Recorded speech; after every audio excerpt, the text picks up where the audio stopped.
And now it's time to explosively decompress this week's biggest Bogon emitter.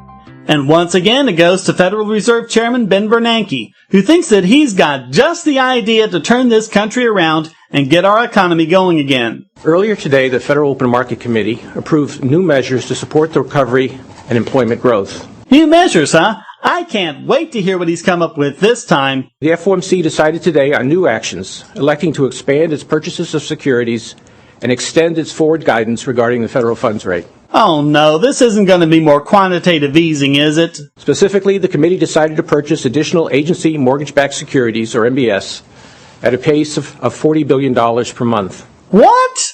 Okay, so not only are you doing yet another round of quantitative easing, in other words, printing money out of thin air and taking wealth from the poor, middle class, and small businesses to give to politically connected banks and corporations, they're going to use it to buy mortgage securities?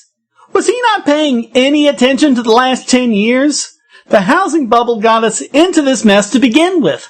Why does he think another housing bubble will get us out? Can you explain that to us, Bubbles? Yeah, Ben, that's your new nickname, Bubbles Bernanke. I think it has a nice ring to it. The program of MBS purchases should increase the downward pressure on long-term interest rates more generally, but also on mortgage rates specifically, which should provide further support for the housing sector by encouraging home purchases and refinancing. Yeah, right. Lower interest rates is what we need. With the federal funds rate at 0.25%? If the problem is that not enough people are providing capital for mortgages and other investments, then the problem is the interest rates are too low. Economics 101.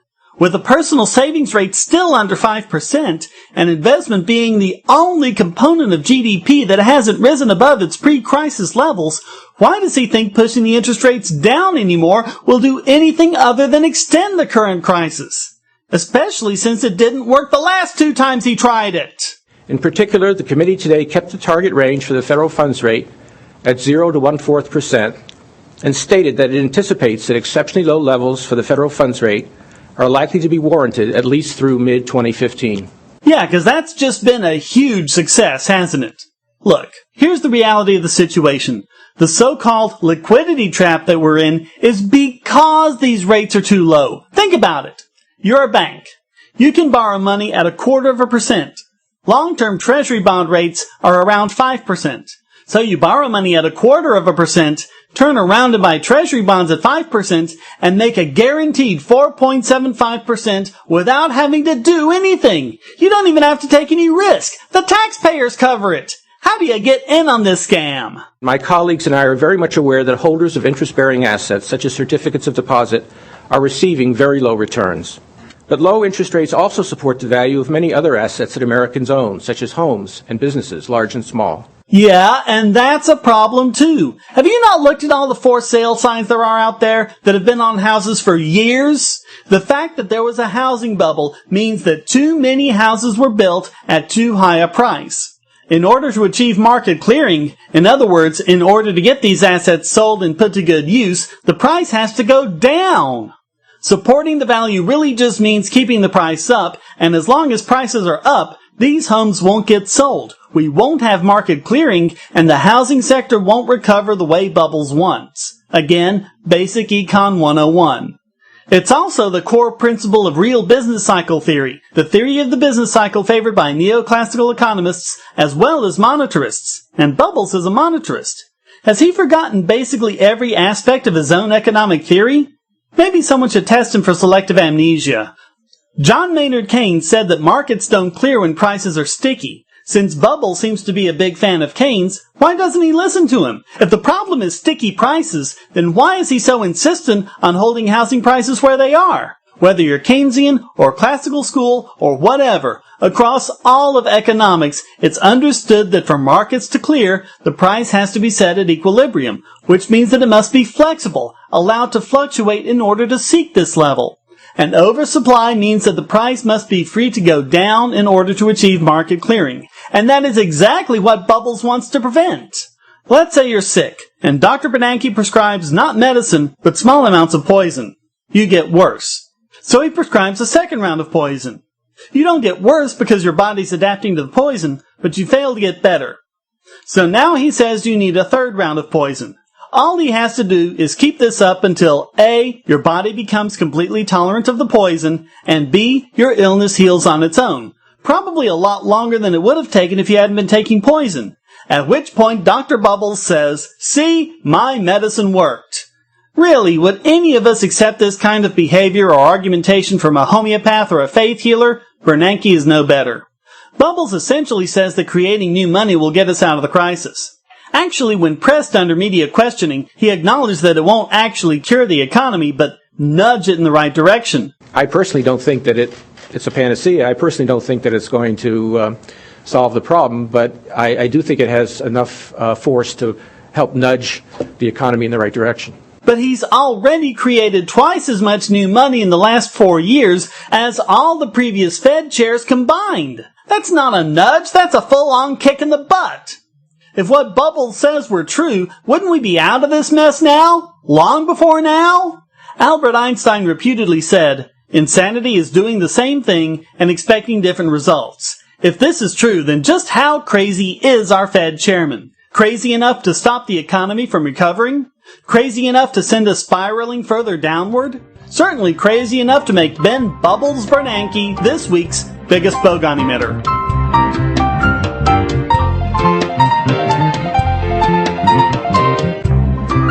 Now it's time to cancel the angular velocity of this week's biggest Bogon emitter. And this week, it's Bonnie Kavoussi of the Huffington Post, who was so butthurt on behalf of the Fed that she decided to write a column debunking 11 myths about the Federal Reserve. What she didn't seem to realize is that if you're going to write an article debunking myths, the first step is to actually make sure they are myths to begin with. She doesn't hold back. In the article title, she directly refers to them as lies, and in the first sentence refers to those opposed to the Fed as haters spreading rumors. We'll take these rumors, myths, and lies one by one, starting with, the Fed actually prints money. Quote, "It's true that the Fed is in charge of the money supply, but technically the Treasury Department prints money on the Fed's behalf." Really? You're going there? Right off the bat? Come on. If you talk to any economist in the world about printing money, he'll know what you mean, the expansion of the money supply.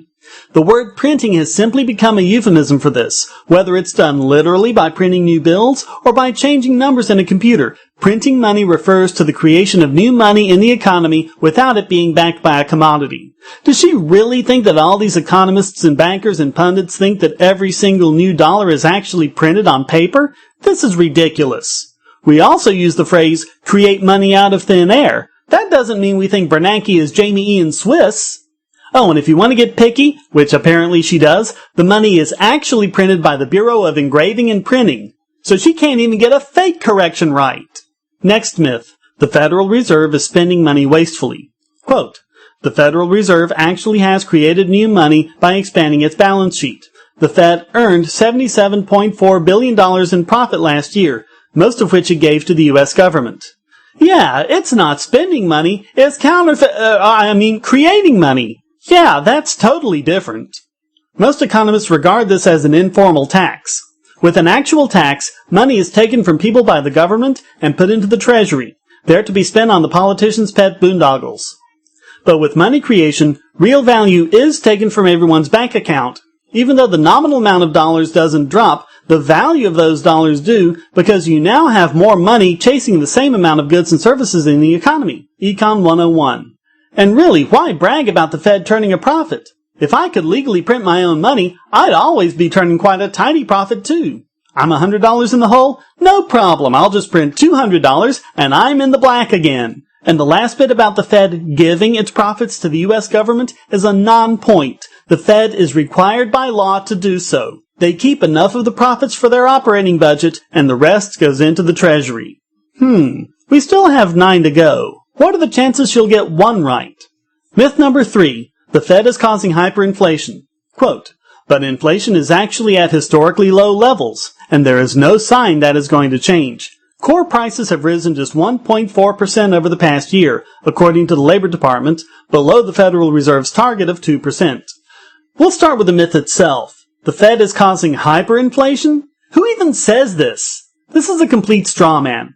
Fed critics are afraid of future hyperinflation, fearing that if we don't act quickly enough, we'll have hyperinflation down the road. So what use does it do to point to the current inflation rate to try and refute this? And what, pray tell, are core prices? Basically, it's the price of everything except what ordinary people like you and me actually buy. There are no groceries, no gasoline, no clothing, none of our everyday purchases, and very few, if any, of our annual purchases included in the market basket. The only reason why inflation isn't any higher is because banks are holding the new money in reserves. The money has to actually enter the economy to have an inflationary effect. And when it does, the fact that we're in a fractional reserve system will cause a multiplier effect and make the inflationary effects of creating that much money much larger than they ordinarily would be, perhaps 10 times as much. Myth number 4. The amount of cash available has grown tremendously. Quote, some Federal Reserve critics claim that the Fed has devalued the U.S. dollar through a massive expansion of the amount of currency in circulation. But not only is inflation low, currency growth also has not really changed since the Fed started its stimulus measures. She just hasn't seen the figures. Either that or she's being incredibly dishonest.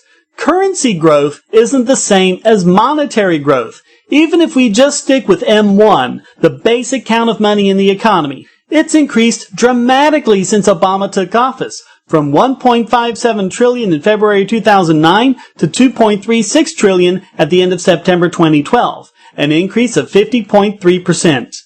In order to get a 50.3% increase ending in February 2009, you'd have to go all the way back to May of 1995. M1 has grown as much in the last 3.5 years as it did in the previous 14 years. Myth number 5.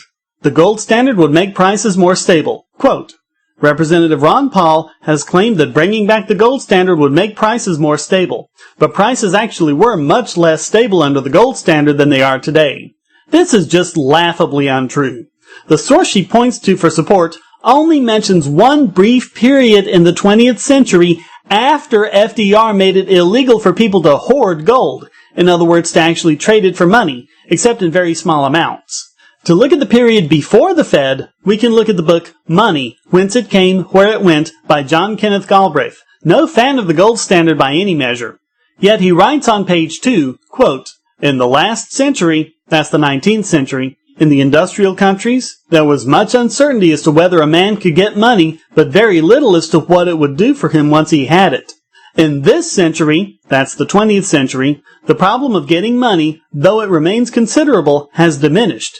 In its place has come a new uncertainty as to what money, however acquired and accumulated, will be worth. Nowadays, the dollar is only worth about a nickel of 1913 money. So one wonders what Miss Kavoussi is thinking here. Myth number 6. The Fed is causing food and gas prices to rise. Quote, there actually is no correlation between the Fed's stimulus measures and commodity prices, according to some economists like Paul Krugman and Dean Baker. Well, if our sources are nutcases like Krugman and Baker, all I have to say is, well, there's your problem. This podcast has reported before on the correlation between commodity prices such as gold, silver, and even neodymium and many other metals, and the price of gas. She mentions the stimulus. So let's talk about the price of gas during that time. In 2006, before the crisis, gas averaged $2.59 a gallon, and gold averaged $603.46 an ounce. So 1 ounce of gold would have bought you about 233 gallons of gas. In 2011, gas prices averaged $3.53 a gallon, and gold was $15.71.52. So 1 ounce of gold would have actually bought you 445 gallons of gas. Gas is cheaper in terms of gold than it was before the crisis hit. And this makes perfect sense. In a recession, people cut down on unnecessary expenses, and that includes gasoline. For things like going on vacation, people don't do as much, and demand drops. How does this hold out over the long run? Well, if we go all the way back to 1975, when gas averaged 53 cents a gallon, gold averaged 161.04. So that 1 ounce of gold would still have bought you about 300 gallons of gas. They do fluctuate differently short term, but over the long run they just don't diverge. Plotting out one in terms of the other ends up with a graph that's pretty much flat. Myth number 7. Quantitative easing has not helped job growth. Quote, Some Federal Reserve critics claim that the Fed's stimulus measures have destroyed jobs, but the Fed's quantitative easing measures actually have saved or created more than 2 million jobs, according to the Fed's economists. Oh yeah, nice to get an independent source there, Kavoussi. Never mind that it was Fed economists who said all through 2005 and 2006 that there was no housing bubble and real estate fundamentals were solid. Yeah, let's listen to them. This is the same tactics we see homeopaths resort to. When the patient fails to get better, they say, but without us, the patient would have gotten much worse. When you start from the assumption that homeopathic medicine works and the patient fails to get better, the only possible conclusion is that the patient would have gotten worse without the treatment. The idea that homeopathy is complete bogosity never even gets considered. Confirmation bias. It's the same thing here. They start with the assumption that the stimulus creates jobs, and when it doesn't, conclude that jobs would have been lost without the stimulus. Nowhere in here is any way of falsifying the main assumption. Of course, what actually happened is what the critics of stimulus predicted, and the proponents of stimulus never even mentioned as a possibility: stagnant growth. So this actually fits the predictions of the Fed's critics, and not the Fed economists. Myth number 8. Tying the US dollar to commodities would solve everything.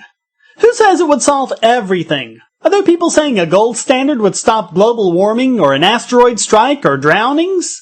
Anytime someone makes a claim that the myth is that X solves everything, you're pretty safe guessing it's a straw man. What Fed critics do say is that a commodity standard would improve the monetary system. But I guess that's too difficult for Kavoussi to refute. She does say, quote, but this would actually cause prices to be much less stable and hurt the U.S. economy overall. I guess, if you consider exponential growth to be stable and zero long-term inflation unstable. Myth number 9. Ending the Fed would make the financial system more stable. Quote, but the U.S. economy actually experienced longer and more frequent financial crises and recessions during the 19th century, when the U.S. was using the gold standard and did not have the Fed. There just isn't any way to juggle the numbers to make this statement true. Even if we're being completely generous and ignoring the Great Depression and World War II, the economy since World War II hasn't been exactly gangbusters compared with the history of this country pre-Fed. According to George A. Selgin, William D. Lestrops, and Lawrence H. White in their paper, Has the Fed Been a Failure? Quote, although contractions were indeed somewhat more frequent before the Fed's establishment than after World War II, though not, it bears noting, more frequent than in the full Federal Reserve sample period, they were also almost 3 months shorter on average and no more severe. Recoveries were also faster, with an average time from trough to previous peak of 7.7 months, as compared to 10.6 months. So while you might be able to make the case that the Fed has increased the time between recessions, although you'd have to cherry pick away the Great Depression and World War II to do that, it's actually given us longer recessions and slower recoveries. And this is better how? Not only that, but the periods between recoveries and the next recessions showed slower economic growth than the corresponding periods pre-Fed. And even then, it's extremely doubtful that the recessions of the 19th century were caused by the lack of a central bank. First of all, we did have a central bank for quite a few years before the Supreme Court struck it down. Second, the fractional reserve system has a lot to do with it, and that's always existed in some form, finally being formalized in the National Banking Act of 1862. Myth number 10. The Fed can't do anything to help job growth. Quote, many commentators have claimed that there simply aren't any tools left in the Fed's toolkit to be able to help job growth. But some economists have noted that the Fed could target a higher inflation rate to stimulate job growth. Wow. Really? The Phillips curve? Really, the Phillips curve belongs on the pile with a flat earth and healing wounds with unicorn tears. The Nobel Memorial Prize for Economic Sciences has been given over the decades to no less than 9 scientists whose work, at least in part, disproved the Phillips curve, the trade-off between inflation and unemployment, in both the short and the long run, which is very unusual. It would be like giving the Nobel Prize to James Randi for proving yet again that homeopathy is bogus. But in the field of economics, the Phillips curve is an idea that just won't stay dead. It's failed and failed and failed again, and most economists now consider it a joke. But a few just won't give up. And sadly, they mostly seem to be Fed economists and political advisors. And finally, myth number 11. The Fed can't easily unwind all of this stimulus. Quote, some commentators have claimed that the Fed can't safely unwind its quantitative easing measures, but the Fed's program involves buying some of the most heavily traded and owned securities in the world, Treasury and government-backed mortgage bonds. The Fed will likely have little problem finding buyers for these securities, all of which will eventually expire even if the Fed does nothing. But economists have noted that once the Fed decides it's time to unwind the stimulus, the economy will have improved to such an extent that this won't be an issue. Does that last sentence sound like wishful thinking to you? Yeah, me too. Look, no one doubts that the Fed can find buyers for these assets. This is more straw manning. The real question is about how much the Fed will be able to sell them for, and what will the reaction of the market be at the time. If the Fed were to dump all its Treasury assets right now, all at once, the result would be higher interest rates and dwindling bank reserves, probably with a lot of the inflation that's been building up behind the dam all this time. Of course, the Fed won't do that, but it may be a difference between ripping off the bandage slowly or all at once. And if the economy hasn't recovered at the time, well, so much the worse for all of us. So not only did she not support any of her so-called myths with sound economics, most of them were completely contradicted by economic theory. And some of them aren't even genuine myths, but straw man arguments. After all that, how could anyone other than Bonnie Kavoussi possibly be this week's biggest Bogon emitter?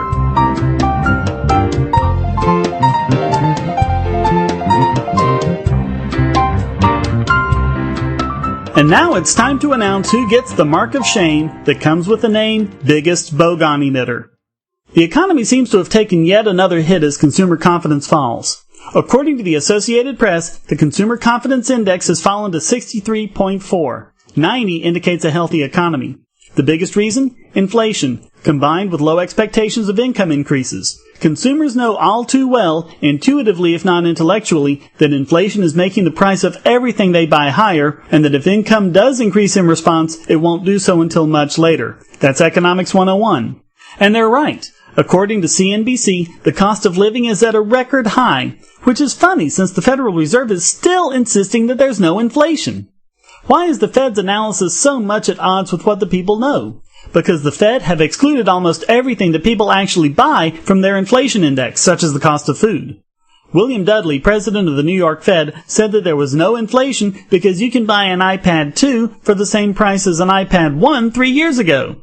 Did no one inform him that technology is supposed to get cheaper as it gets more powerful? Or did he sleep through that part of Economics 101? The Fed still insists that inflation is around 2%. But if you use the same metric as existed in the inflation scare in 1980, when inflation approached 15%, then the result from that is that currently inflation is really around 9.5%. Inflation takes wealth from our paychecks and from our savings and gives it to banks and to Wall Street. Doing that is bad enough. Lying about it, or being so incompetent that they don't understand it, is going way beyond what's required to get the Federal Reserve named this week's biggest Bogon emitter.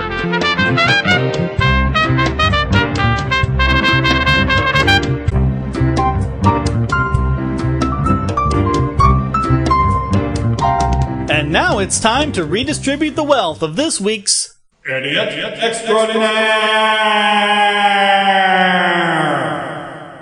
And this week it goes to Jillian Berman of the Huffington Post for an article she wrote entitled, "The Rich Are Hoarding Cash and It's Making Us a Lot Worse Off." I know, this is a 2-second debunking, but let's go through the process anyway. The article begins, quote, America's wealthiest households are increasingly squirreling away their cash, according to 2 recently published reports, in a trend that could pose a threat to the economy at large and exacerbate already high levels of income inequality, period.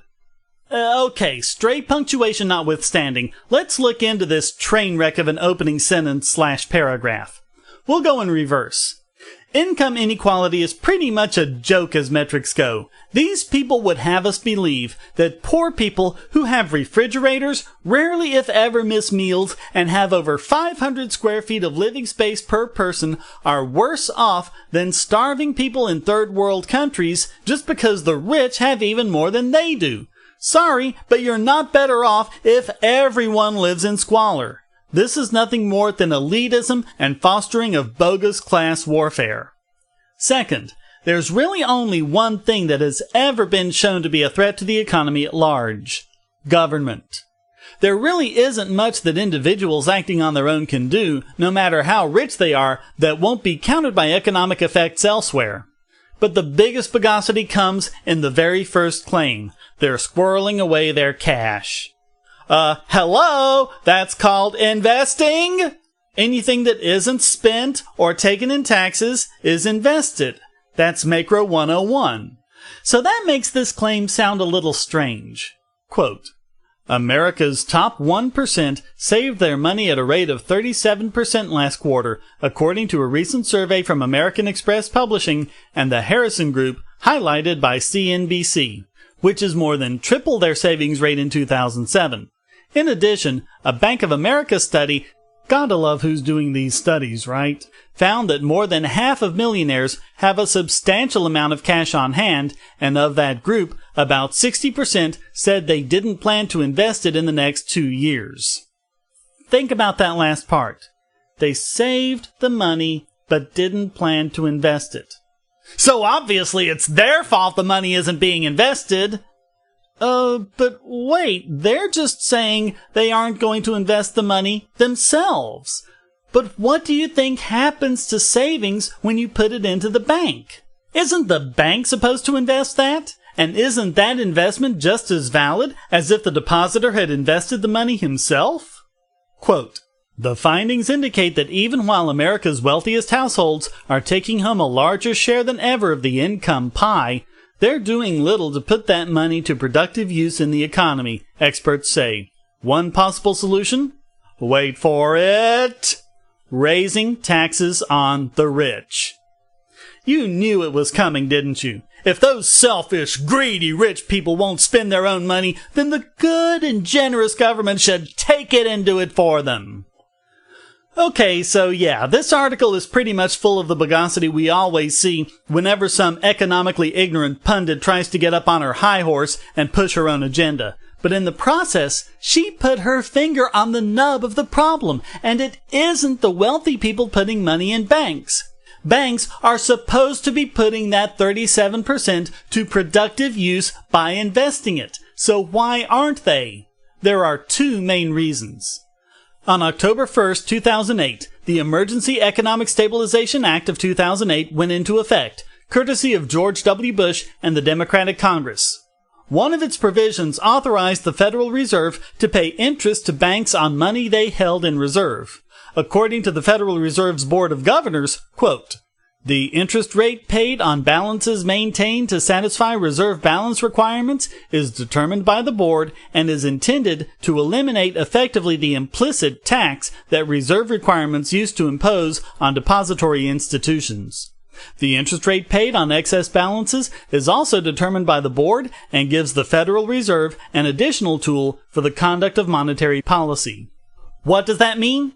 It means that banks are being paid by the Fed not to invest their deposits. Ordinarily, banks would take your deposit and then go find some investment to put the money in. After all, if they're going to pay you, say, 3%, they're going to want to make 5%. But now, they'll get paid interest even if that money just sits in their vaults. So why isn't Berman publishing a screed against that? Why is she punishing rich people who are simply saving and not Congress and the Federal Reserve?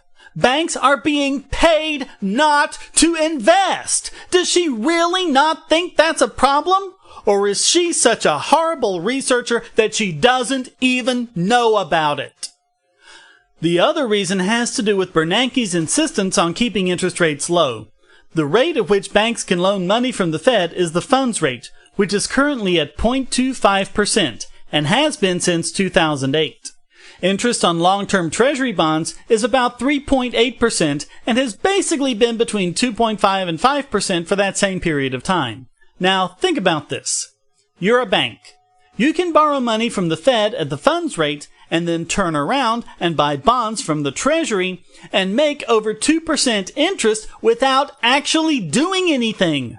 And the money just goes around and around in a closed loop, never really being invested, but the taxpayers have to foot the bill for it. That is what's happening to our investment dollars. It is not the fault of the rich, but the fault of Congress and the Federal Reserve. And then people like Berman come along and accuse them of hoarding, when all of the information I've given you is publicly available and easy to find. Unbelievable. And it's her complete and utter failure to do what is staggeringly simple research on the matter that earns her the title of this week's Idiot Extraordinaire.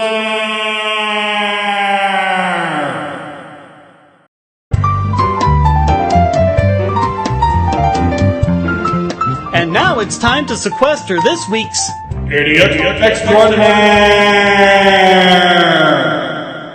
And it's a twofer this week, both repeat offenders. Federal Reserve Chairman Ben Bernanke and President Barack Obama, both spewing Bogosity about the $85 billion in spending cuts and how it'll result in the end of the world. Yeah, I'm about as scared as I was with Y2K and the Mayan apocalypse. Let's start with Bernanke.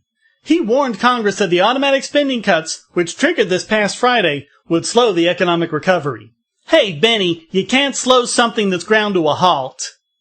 Quote, the Congress and the administration should consider replacing the sharp front-loaded spending cuts required by the sequestration with policies that reduce the federal deficit more gradually in the near term, but more substantially in the longer run. Such an approach could lessen the near-term fiscal headwinds facing the recovery while more effectively addressing the longer-term imbalances in the federal budget. Yeah, there's a problem with doing it this way. It's been tried before. Oh, they always say, we can't cut a whole lot now, so we'll start slow and make long-term cuts that are more significant. But the fact remains, those long-term cuts never materialize. No Congress can compel future Congresses to cut spending, and every time it's been tried, the future Congress has just ignored it. The second problem is, as many of you have already guessed, I'm sure, these spending cuts aren't spending cuts at all, but a reduction in the expected growth of government. Spending is still set to rise another $4.5 trillion by 2021, where it will be closer to $4.6 trillion without the sequester. Bernanke claims the economy is on the verge of starting to grow again. Of course, he also blamed the fourth quarter dip in the economy on the weather, just to give you an idea of how seriously you should take him.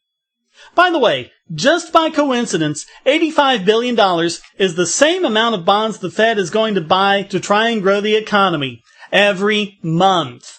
So I don't know what Bernanke's complaining about is the equivalent of him starting a month later.